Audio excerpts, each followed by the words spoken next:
कार्तिक शर्मा जिस तरीके से बल्लेबाजी कर रहे थे, एक टाइम तो मुझे ऐसा लगा कि शायद कार्तिक शर्मा कहीं ना कहीं या तो बाउंड्रीज देख रहे हैं या फिर डॉट बॉल्स देख रहे हैं। वो बंदा सिंगल्स बिल्कुल भी नहीं देख रहा था और उसके कारण बीच में ऐसा लगा कि कहीं ना कहीं संजू सैमसन के ऊपर भी दबाव आ रहा है। लेकिन संजू सैमसन ने बहुत ही नाइसली अपनी इनिंग को पेश किया और वो बंदे ने प्रेशर बिल्कुल आने ही नहीं दिया, ना ही अपने ऊपर और ना ही कार्तिक शर्मा के ऊपर। अगर आप end of the day score board उठा के देखते हो तो आपको लगता है कि भाई कार्तिक शर्मा ने 31 गेंदों पे 41 रन बनाए हैं, 4 चौके और 2 छक्कों की मदद से। लेकिन जब वो मैच था, एक टाइम पे मैच में ऑलमोस्ट 5 ओवर में 50 रन चाहिए थे और उस टाइम मुझे ऐसा लगा था कि अगर यहाँ पे संजू सैमसन आउट हो गए या कार्तिक शर्मा आउट हो गए तो जो चेन्नई सुपर किंग्स है, नीचे डिवॉल्ट ब्रेविस हैं, शिवम दुबे हैं, जेमी ओवर्टन है, वो इतने ज़्यादा फॉर्म में नहीं है, इतने ज़्यादा रन्स उनके बल्ले से नहीं आए हैं, तो शायद ये मैच पलट सकता है।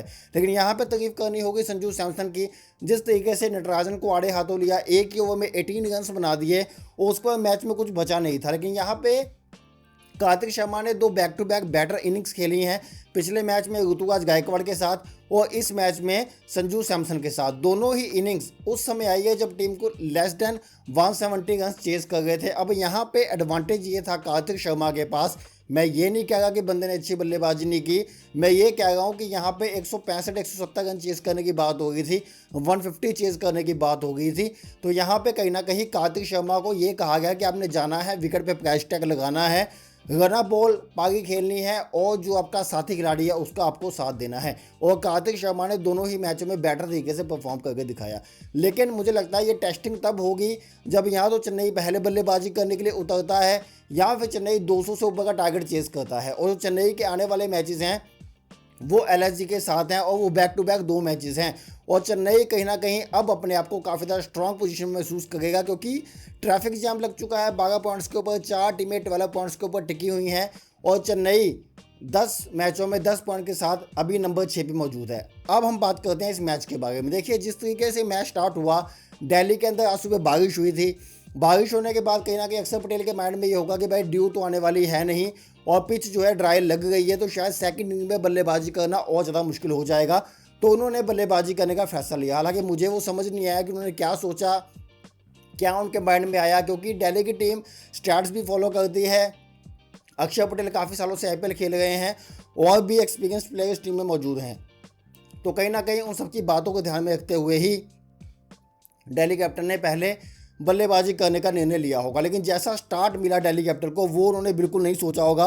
और एक टाइम पे मुझे ऐसा लगा कि जो 76 रन दिल्ली कैपिटल्स ने बनाए हैं अभी कुछ दिन पहले इस आईपीएल के अंदर, शायद वो रिकॉर्ड दोबारा से ना बन जाए। क्योंकि एक टाइम के ऊपर अगर हम बात करें तो दिल्ली कैपिटल की आधी जो टीम थी वो केवल 69 रनों पर डगआउट में जाके बैठ चुकी थी और वहाँ पर ऐसा लग रहा था कि ये टीम अगर यहाँ से पूरे ओवर भी खेल जाएगी तो बहुत बड़ी बात होगी। लेकिन वहाँ पर आते हैं Sameer Rizvi as a impact player, Tristan Stubbs जो है पहले से वहाँ पे टिके हुए थे, दोनों ने अच्छी पारी खेली। समीर रिजवी मैच को लास्ट तक लेके गए, वहाँ पे हिटिंग की, लास्ट बॉल पे छक्का लगाया और मेरे माइंड में कहीं ना कहीं आ रहा था कि जो लास्ट बॉल पे छक्का लगाया है AK-47 को, अंशुल कंबोज को, कहीं ना कहीं ये काफ़ी ज़्यादा हानिकारक ना साबित हो जाए आने वाली बल्लेबाजी में। क्योंकि जिस तरीके से चेन्नई ने स्टार्ट किया था, ऑलमोस्ट रन बॉल बल्लेबाजी की, आखिरी ओवर में उर्विल पटेल ने 2 छक्के लगा दिए, लेकिन ऑलमोस्ट फंसे हुए नजर आ गए थे ऋतुराज गायकवाड़। और ऋतुराज गायकवाड़ भाई एक टाइम पे 8 बॉलों पे 1 रन पे खेल गए थे।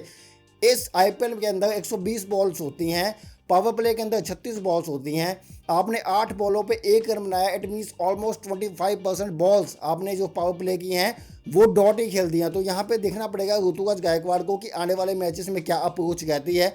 बैक टू बैक 250 से लगा के ऋतुराज गायकवाड़ यहाँ पे पहुंचे थे और ऐसा लग रहा था कि कहीं ना कहीं ऋतुराज गायकवाड़ आज अच्छी बल्लेबाजी करेंगे। और संजू जब खेलते हैं तो वो तो मैच जिताते ही हैं। संजू के अभी तक 3 पारियां आज के मैच से पहले आई थी, 2 सेंचुरीज है, 48 की पारी है केकेआर के सामने। वो तीनों मैच जो है चेन्नई सुपर किंग्स जीता है और आज भी संजू ने पारी खेली 80+ की, ऑलमोस्ट 90 की, और आज भी चेन्नई सुपर किंग्स जीत गया। अब थोड़ी सी बात पहले मैं संजू की करता हूँ, फिर मैं मैच के ऊपर आऊँगा। संजू सैमसन राजस्थान रॉयल्स के अंदर थे, वहाँ पर इंजर्ड होते हैं। इंजर्ड होने के बाद जो वैभव सूर्यवंशी थे उनको मौका दिया गया, सूर्यवंशी ने वहाँ पे 100 लगा दिया। तो राजस्थान की जो टीम थी, जो मैनेजमेंट थी, उनको ये लगा कि हम संजू को कहाँ पे खिलाएंगे, क्योंकि संजू अगर आएंगे तो सूर्यवंशी को नीचे बल्लेबाजी करवानी पड़ेगी और वो बैटर पोजीशन नहीं होगी सूर्यवंशी के लिए। तो वहाँ पे कहीं ना कहीं आगा को ये लगा कि हम संजू सैमसन को छोड़ देते हैं, सूर्यवंशी के साथ कंटिन्यू करते हैं। और कहीं ना कहीं संजू भी ये कह चुके थे कि भाई मुझे अब जाना है राजस्थान से। अब यहाँ पे जब चेन्नई ने एक्वायर किया है संजू सैमसन को, और जो वर्ल्ड कप संजू सैमसन का गया है, ये एक मच अप्रूव्ड जो है संजू सैमसन नज़र आ रहा है। ये वो संजू सैमसन नहीं है जो आता था, हिटिंग करता था, हिटिंग करने के समय आउट हो जाता था। अब ये वो संजू सैमसन है जो विकेट को देखता है, बॉल को देखता है, धैर्य से बल्लेबाजी करता है, मैच को आगे लेके जाता है और 20 ओवर खेलने को देखता है। आपने आज उनकी ये तीसरी पारी खेली है जहाँ पे उन्होंने 2 सेंचुरीज लगाई हैं, ये 90 प्लस की पारी है। और यहाँ पे वो नॉट आउट वापस आए हैं मैच खत्म होने के बाद, जो कि बहुत ही अच्छा साइन है संजू सैमसन के लिए।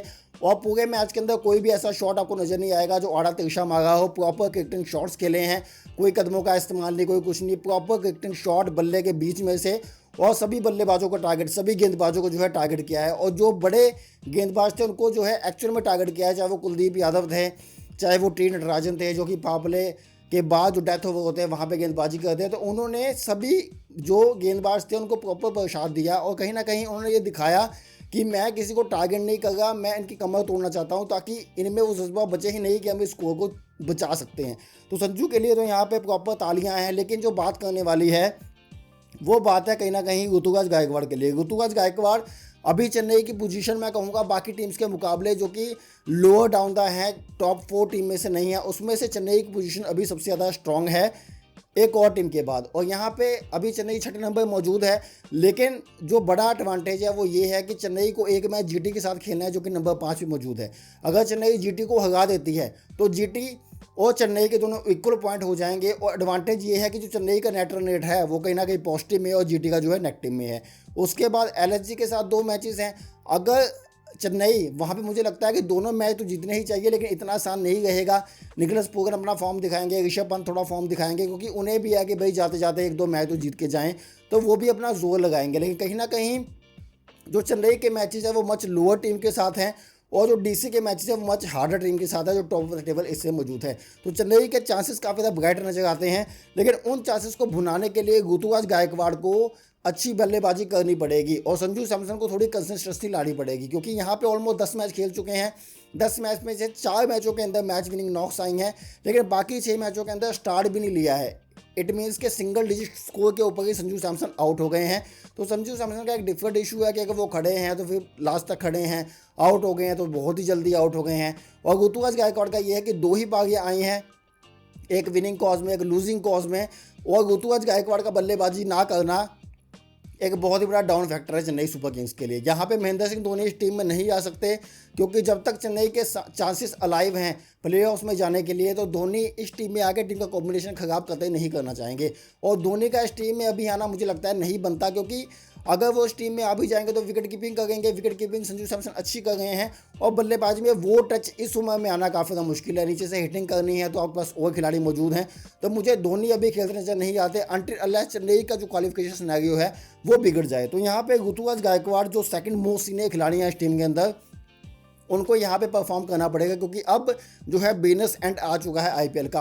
आपके 4 मैचेस बचे हैं, 4 में से अगर आप 3 मैच भी जीतते हो तो आपके 16 पॉइंट हो जाएंगे। और 16 पॉइंट के साथ मैं आपको लिख के देता हूँ कि भाई आप क्वालिफाई हो गए ही हो गए। ऐसा नहीं हो सकता कि 16 पॉइंट के ऊपर आप क्वालिफाई ना हो, क्योंकि आपका जो नेट रन रेट है वो भी पॉजिटिव के अंदर है। एक और चीज़ चेन्नई इस मैच के अंदर कर सकता था कि आपको पता था कि आपने 160 से कम का टारगेट चेज करना है, तो चेन्नई कहीं ना कहीं 15-16वें ओवर में ही इस टारगेट को चेज कर सकता था, जो कि इनकी नेट रन रेट को और ज़्यादा पॉजिटिविटी की तरफ ले जाता। क्योंकि अगर विकेट मौजूद हैं, आप हिटिंग कर सकते हो, संजू सैमसन सेट बैट्समैन है, तो वहाँ पे कहीं ना कहीं एक्सेलरेट किया जा सकता था। लेकिन वही बात है, कार्तिक शर्मा जिस तरीके से आए, विकेट को रोका, लेकिन केवल बाउंड्रीज की तरफ देख रहे हैं, या फिर 4 बॉल्स वो जो है डॉट खेल रहे हैं एक ओवर के अंदर। तो ये कहीं ना कहीं कंसर्न हो सकता है जब आप बड़ी चेज करते हो, कि शायद वहाँ पे कार्तिक शर्मा हैंडल ही ना कर पाए प्रेशर को और शॉट खेल के अपनी विकेट जो है गंवा दे। तो यहाँ पे कहीं ना कहीं मैनेजमेंट को बात करनी पड़ेगी कार्तिक शर्मा से कि भाई हमें आपके साथ बल्लेबाजी आप अच्छी कर गए, लेकिन जो डॉट बॉल परसेंटेज है वो आपको कम करना पड़ेगा, जो कि काफ़ी ज़्यादा हाई है कार्तिक शर्मा का। अब यहाँ पे चेन्नई के लिए बड़े मेजर इश्यूज हैं। एक तो है उर्विल पटेल, आयुष मात्रे पहले बल्लेबाजी कर गए थे, नी में इंजरीज आई हैं, वो चले गए हैं। तो आयुष मात्रे इस तरीके बल्लेबाजी कर रहे थे कि कम से कम 30 प्लस रन वो बनाते ही थे अगर वो तेज बल्लेबाजी करते थे। उर्विल पटेल एक दो बाउंड्रीज लगा गए हैं, उसके बाद वो आउट हो जाते हैं, जो कि उर्विल पटेल खुद भी जानते हैं कि उनकी टीम के लिए बेनिफिशियल नहीं है। तो उर्विल पटेल को बड़ी पारियां खेलनी पड़ेंगी। सरफराज खान ने अच्छे स्टार्ट दिए थे, 25 गेंदों में 50 भी बनाया था, वो बंदा अभी भी बाहर बैठा हुआ है। तो सरफराज खान सोच रहे हैं कि भाई मेरी क्या गलती है, फील्डिंग अच्छी कर रहा हूँ, बल्लेबाजी अच्छी की है, मैं क्यों बाहर बैठा हूँ। तो यहाँ पे उर्विल पटेल को कहीं ना कहीं अब देखना पड़ेगा कि भाई मुझे यहाँ पे बड़ी इनिंग्स खेलनी है। ऋतुराज गायकवाड़ को जिम्मेवारी लेनी पड़ेगी। देन डेवॉल्ट ब्रेविस का बल्ला नहीं चल रहा, शिवम दुबे का बल्ला अब तक नहीं चला है। तो चेन्नई की टीम में बहुत ज़्यादा पोटेंशियल है। अगर आप 10 में से 5 मैच जीत गए हो और आपकी ऑलमोस्ट 50% जो बल्लेबाजी है परफॉर्म नहीं कर गई, तो कहीं ना कहीं आप बहुत ही अच्छी सिचुएशन में हो और अब आपकी जो बाकी टीम है उसको फॉर्म में आना पड़ेगा। दिल्ली की बात करेंगे तो दिल्ली ने आधी टीम 70 पे गंवाने के बावजूद अगर आपके पास आशुतोष शर्मा मौजूद हैं तो आप उन्हें बल्लेबाजी करने के लिए क्यों नहीं भेज गए। आपने समीर रिजवी को बल्लेबाजी करने के लिए भेजा, उन्होंने अच्छे तरीके से मैच को संभाला, टीम को एक सम्मानजनक स्कोर तक भी पहुंचा दिया। लेकिन अगर वहां पे आशुतोष शर्मा आते तो भाई वो अच्छा बल्लेबाज है, उसे गेम की सेंस है, पिछले 4-5 साल से आईपीएल खेल रहा है, पंजाब के लिए खेल चुका है, दिल्ली के लिए दूसरा सीजन चल रहा है। तो आप आशुतोष शर्मा के ऊपर दाव लगा सकते थे। अगर आशुतोष शर्मा वहाँ पे आके 98-19 ओवर तक मैच को ले जाते, क्योंकि आशुतोष ने पंजाब के लिए मुझे याद है कि 3 से 4 मैच जिताए थे नीचे जाके शशांक सिंह के साथ। तो यहाँ पे अगर आशुतोष शर्मा आ जाते, बल्लेबाजी कर जाते ट्रिस्टन स्टप के साथ, तो कहीं ना कहीं आपको एक और लैगी का ऑप्शन मिलता, वो था विपरज निगम। और विपरज निगम का ये था कि वो बल्लेबाजी भी कर लेते हैं। तो अगर आपको इम्पैक्ट प्लेयर लेना ही था तो उसमें ये रिजवी की जगह पहले आशुतोष शर्मा को बल्लेबाजी के लिए भेजते। अगर वो 4-5-6 ओवर निकाल देते, 16वें-17वें ओवर तक चले जाते, तो विपरज निगम भी नीचे से आके बल्लेबाजी कर सकते। तो यहाँ पर मुझे समझ नहीं आया। हालांकि मैच खत्म होने के बाद अक्षर पटेल ने कहा कि भाई हमारी तो सोच अच्छी थी, समीर रिजवी ने कंट्रीब्यूट किया, काफ़ी ज़्यादा पॉजिटिव कहा, लेकिन अगर विपरज निगम इस मैच के अंदर होते तो एक और लैगी मिल जाता। एक और लैगी मिलने का मतलब एक और स्पिन का ऑप्शन आ जाता, और स्पिन का ऑप्शन आने का मतलब है कि बल्लेबाजों को और ज़्यादा मुश्किल होती इस मैच को चलाने में। दूसरी तरफ बात यह है कि ये जो मैच था वो 20 ओवर का था ही नहीं। इस मैच के अंदर मैक्सिमम 16-17 ओवर तक गेम जानी थी। और यहाँ पे कहना कि बहुत बड़ी गलती की अक्षर पटेल ने कि जो उनके मेन फ्रंट एंड बॉलर्स थे उनको लास्ट तक बचा के रखा। अब आप देखिए यहाँ पे जो ऑलमोस्ट ओवर्स थे, लुंगियन गिड़की खत्म हुए, मिचेल स्टार्क खत्म हुए, अक्षर पटेल खुद तो 11वें-12वें ओवर में ही खत्म करके चले गए थे। यहाँ पे उन्हें चाहिए था कि लगातार ओवर डलवाते अपने मेन फ्रंट एंड बॉलर्स के। नटराजन को आप 8वें-9वें ओवर में लेके आ गए हो, कहीं ना कहीं चीज़ें समझ से बाहर है। यहाँ पे आपको चाहिए था कि खुद तो वो पावर प्ले में आ ही गए थे, कुलदीप यादव को भी लेके आए, लेकिन ये मैच को जितना जल्दी आप खत्म करते अपने बॉलर्स के साथ, जितना जल्दी आप मिचेल स्टार्क को गेंदबाजी करवाते, जितना जल्दी आप लुंगियन गिड़ी से गेंदबाजी करवाते, ताकि आपको ज़्यादा मैच में बने रहने का मौका मिलता, क्योंकि 20 ओवर गेम ये नहीं होने वाली थी। तो कहीं ना कहीं ये कमी दिखी। और जो इम्पैक्ट प्ले का रूल यूज़ किया था दिल्ली कैपिटल ने, वो काफ़ी ज़्यादा डिबेटेबल था। आने वाले टाइम पता चलेगा कि इसके पीछे क्या रीज़न थे, अभी नहीं थे। बाकी कहने वाली बात यह है कि चेन्नई सुपर किंग्स कहीं ना कहीं अभी भी जीवित है इस टूर्नामेंट के अंदर, लेकिन जो बल्लेबाज हैं उनको अपना हाथ उठाना पड़ेगा, परफॉर्मेंस देनी पड़ेगी। आज जेमी ओवर्टन को गेंदबाजी नहीं करवाई गई, AK-47 से गेंदबाजी करवाई गई अंशुल कंबोज से। लास्ट में एक अच्छा तोड़ निकाला समीर रिजवी ने उनको हिटिंग करने का, आशुतोष शर्मा ने भी उस तरीके से छक्का लगाया। लेकिन मैं ये कहूँगा कि वो तो बल्लेबाजी की बेहतरीन क्लास है, अंशुल कंबोज ने बेहतरीन तरीके से गेंदबाजी की थी। तो यहाँ पे अभी जो चेन्नई की पोजीशन है वो थोड़ी बहुत स्ट्रांग हुई है, और पहली बार आईपीएल के अंदर इतनी स्ट्रांग पोजीशन देखने को मिली है 2023 के बाद कि चेन्नई 6ठे नंबर मौजूद है। 10 में से 5 मैच जीते हैं, 10 पॉइंट हैं, और जो नेट रन रेट है वही पॉजिटिव के अंदर है। थोड़ा और पहले मैच जीत सकते थे ताकि और ज़्यादा पॉजिटिविटी आ जाती, लेकिन अभी के लिए पोजीशंस काफ़ी ज़्यादा स्टेबल हैं। तो आपके इसके बारे में क्या राय है कि और क्या चीज़ें बेटर हो सकती थी, और चेन्नई सुपर किंग्स क्या क्वालिफाई करेगा या फिर नहीं करेगा, आप मुझे वीडियो के नीचे कमेंट करके बता सकते हो। जो भी वीडियो यूट्यूब पर देख रहे हैं, एक हाइप की ऑप्शन होती है, अगर वीडियो अच्छी लगी है तो हाइप अप पॉइंट के ऊपर आप क्लिक कर सकते हो ताकि वीडियो को और ज़्यादा हाइप मिले और वीडियो और ज़्यादा सुजेस्ट हो और ज़्यादा व्यूज़ इस वीडियो के ऊपर आए। फेसबुक वाले आप शेयर कर दिया करो। कल का मैच है Sunrisers Hyderabad versus Punjab Kings. अभी सनराइजर्स हैदराबाद जो है वो विनिंग फॉर्म को लेके आगे आ गया है। पंजाब किंग्स जो है वो लगातार बैक टू बैक 2 मुकाबले हार चुका है। तो यहाँ पे ये जो कल का मैच है जो कि हैदराबाद के अंदर होगा, काफ़ी ज़्यादा इंपॉर्टेंट हो जाता है पंजाब किंग्स के लिए। पंजाब किंग्स की तरफ से जो लक्की चार्म थे शशांक सिंह, जो कि पिछले 3 मैचों में काफ़ी ज़्यादा कैचेस ड्रॉप कर गए थे, बल्लेबाजी ज़्यादा मौका मिल नहीं रहा था, तो उन्हें ये कहा गया कि शायद बैक स्पैज़म है या बॉडी इतनी फिट एंड फाइन नहीं है, तो उनकी जगह सुयश शेगड़े को मौका दिया गया। सुयश शेगड़े ने लास्ट मैच में बेटर परफॉर्म कर दिया है, लेकिन जो दोनों मैचेस हुए हैं वो दोनों मैच पंजाब किंग्स हार चुकी है, और ये शशांक सिंह वही है जिनको गलती से ले लिया गया था। दैन शशांक सिंह ने ही पंजाब के लिए बहुत अच्छी पारियाँ खेली आशुतोष शर्मा के साथ मिलकर, और जो last season Punjab Kings qualify किया था फाइनल्स के लिए, तो वहाँ पे भी शशांक सिंह का बहुत बड़ा गोल था। तो यहाँ पे मुझे लगता है कि कहीं ना कहीं या तो निहाल वडेगा को बाहर बिठाना पड़ेगा या फिर सुयश शेगड़े को बाहर बिठाना पड़ेगा, और शशांक सिंह को आप टीम में लेके आइए। पंजाब की टीम प्रॉपर सेटल डाउन है, सभी इक्के बिल्कुल फिट बैठे हुए हैं, श्रेयस अय्यर बिल्कुल अच्छी कप्तानी कर रहे हैं, लेकिन यहाँ पे कहीं ना कहीं पंजाब किंग्स ये सोच रही होगी कि अब हम दोबारा से अपने जीत के घोड़े पर सवार हों, ताकि हमारी जो ये रथ यात्रा है वो ऐसे ही चलती है। क्योंकि इस टाइम पे जो ऊपर की 4 टीम्स हैं जो कि एट द एंड क्वालिफाई होगी, पहले ये लग रहा था कि पंजाब किंग्स और आरसीबी 2 ऐसी टीमें होगी जो पॉइंट 1 और 2 के ऊपर फिनिश करेंगी, लेकिन अभी अगर आप यहाँ पर सिनेरियो उठा के देखोगे तो सभी टीमों ने 6-6 मैच जीते हैं 1 से लेके 5 तक। लेकिन यहाँ पे एडवांटेज ये है कि पीबीकेएस और आरसीबी ने एक मैच कम खेला है। अब अगर वो कल का मैच हार जाते हैं तो यहाँ पे जो टेबल टॉप है वो सनराइजर्स हैदराबाद कर लेगी। तो ये जो लड़ाई है ये बहुत बड़ी है। पंजाब ने एक मैच कम खेला है और पंजाब को 1 पॉइंट ज़्यादा मिला है बारिश के कारण। तो यहाँ पे अगर जो भी टीम कल का मैच जीती है वो पॉइंट्स टेबल के ऊपर टॉप कर लेगी। अगर एसआरएच कल का मैच जीती है तो वो टॉप करेगी, और अगर पंजाब किंग्स मैच जीती है तो वो टॉप करेगी। मुझे करंट सिचुएशन देखते हुए ये लग रहा है कि एसआरएच काफ़ी ज़्यादा स्ट्रॉन्ग पोजीशन में है। हालांकि एसआरएच का एक नया इशू सामने आया कि जब नीतीश कुमार रेड्डी इंजर्ड हो गए हैं तो उनके पास कोई और बल्लेबाजी नहीं है इम्पैक्ट प्लेयर्स में रखने के लिए।